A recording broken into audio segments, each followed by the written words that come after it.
Assalamualaikum warahmatullahi wabarakatuh. Saya Agi Prayoga, mahasiswa Ilmu Pemerintahan angkatan 2020 dengan nomor induk mahasiswa S103 120 1064. Pada hari ini saya akan melakukan presentasi tentang lembaga eksekutif yang ada di Indonesia. Sebelumnya, tugas presentasi ini untuk memenuhi ujian akhir semester mata kuliah Sistem Politik Indonesia yang diampu oleh dosen saya, yaitu Nahdlatul Ulama Syahulu. Baik, pada kali ini saya akan menjelaskan tentang lembaga eksekutif di Indonesia.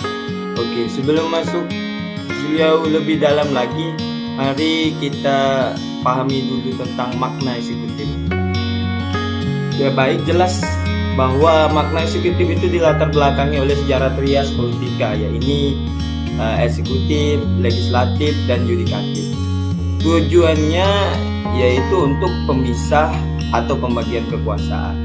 Kenapa begitu? Karena ketika eksekutif berdiri sendiri dalam melakukan sebuah kepemerintahan, maka akan tercipta sentralisasi kekuasaan. Maka dibentuklah yang namanya pemisah atau pembagian kekuasaan. Jadi di sebuah pemerintahan tidak hanya ada legislatif sendiri atau hanya eksekutif sendiri atau yudikatif sendiri, tapi dibagi atau dipisah kekuasaan.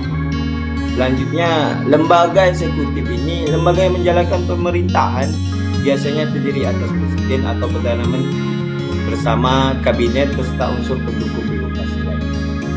Oke, kita lanjut ke fungsi utama eksekutif. Baik, yang pertama ada sebagai kepala negara, disebut juga fungsi formal atau fungsi simbolik.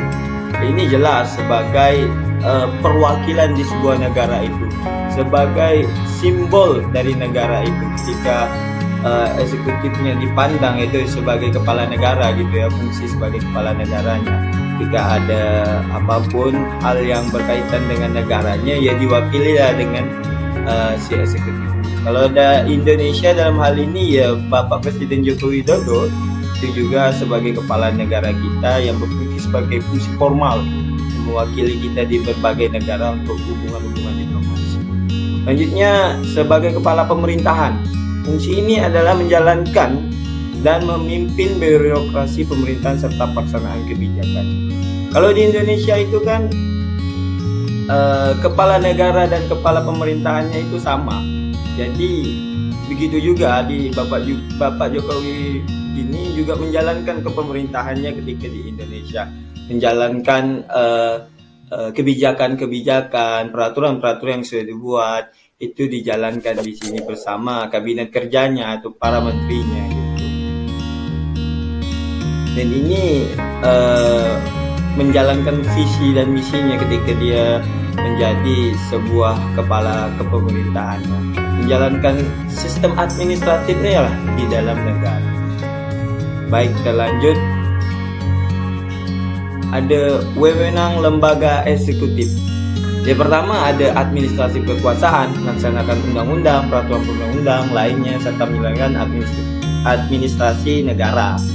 Itu ya, berkaitan tentang birokrasi ya yang ada. Selanjutnya ada legislatif, tidak hanya eksekutif yang menjalankan undang-undang yang dirancang oleh legislatif.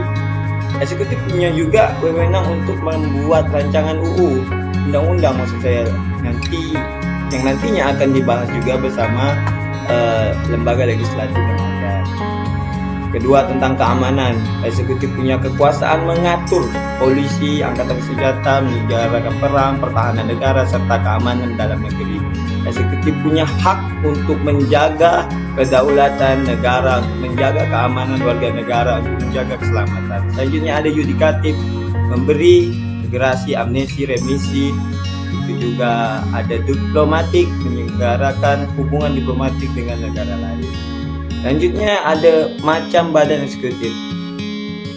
Yang dalam hal ini ada dua, yaitu sistem presidensial dan sistem parlementer. Kalau presidensial dipimpin oleh presiden, kalau sistem parlementer dipimpin oleh perdana menteri. Kabinet di sistem presidensial bertanggung jawab pada presiden, kalau di parlemen bertanggung jawab di parlemen. Sekian dari saya, terima kasih.